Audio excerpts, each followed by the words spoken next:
1/millionth of a second after nuclear detonation, the heat is already so extreme that a ball of plasma forms. It's a fireball so hot, it reduces everything inside it to subatomic particles. The core of our star is 15 million degrees Celsius, making it the hottest point in the entire solar system. But for a brief moment in time, it becomes the second hottest point because the core of a nuclear fireball can reach 100 million degrees. To put that in perspective, that's 20,000 times hotter than the vaporization point of diamond, one of the most resilient materials in the entire universe. So it doesn't matter if you're in a fridge or a bunker made of diamond, if you're inside of this fireball, you will get deleted from existence. All of this heat radiates outward at the speed of light, instantly scorching anything unfortunate enough to be within view. This real test footage shows the paint getting vaporized at the moment of detonation. It's quite literally a laser engraver, but like everywhere. Anything combustible immediately ignites on fire, including everything within a mile of this explosion.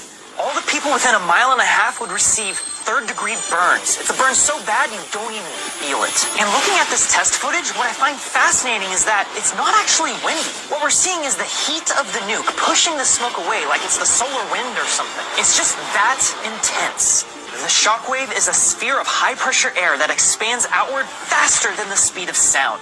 In fact, this shockwave is so powerful, it levels up into something even deadlier.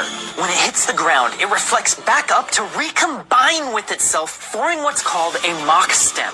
It gives the shockwave a razor's edge, shaving the city down to rubble. It's been a few seconds at this point, but the explosion is still happening! The shockwave leaves behind a pressure vacuum which sucks all the air back in with hurricane-force winds. It's not as strong as the initial shockwave, but this is more insidious. Rushing air feeds the flames, which create fire tornadoes that swell to hundreds of feet high. This terrifying reality is called a firestorm and is exactly what happened to Hiroshima. It was a city made almost entirely of wood.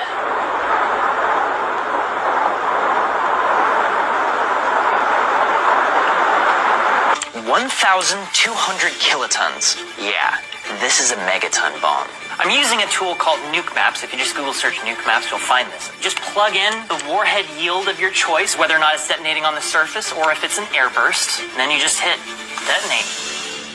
This is the fireball, this is the strongest part of the shockwave, and this signifies where everyone gets third-degree burns. This is what the Trinity explosion would look like in downtown LA, but if I put in the B-83 of 1,200 kilotons, that detonation would look like this. It's like almost 2 miles wide, just the fireball. Now, the B-83 is just the most powerful nuke that we currently have in our arsenal. We've tested many more powerful nukes. For instance, the Russians tested the Tsar Bomba, which was a 50-megaton bomb. And this would literally destroy the entirety of Los Angeles.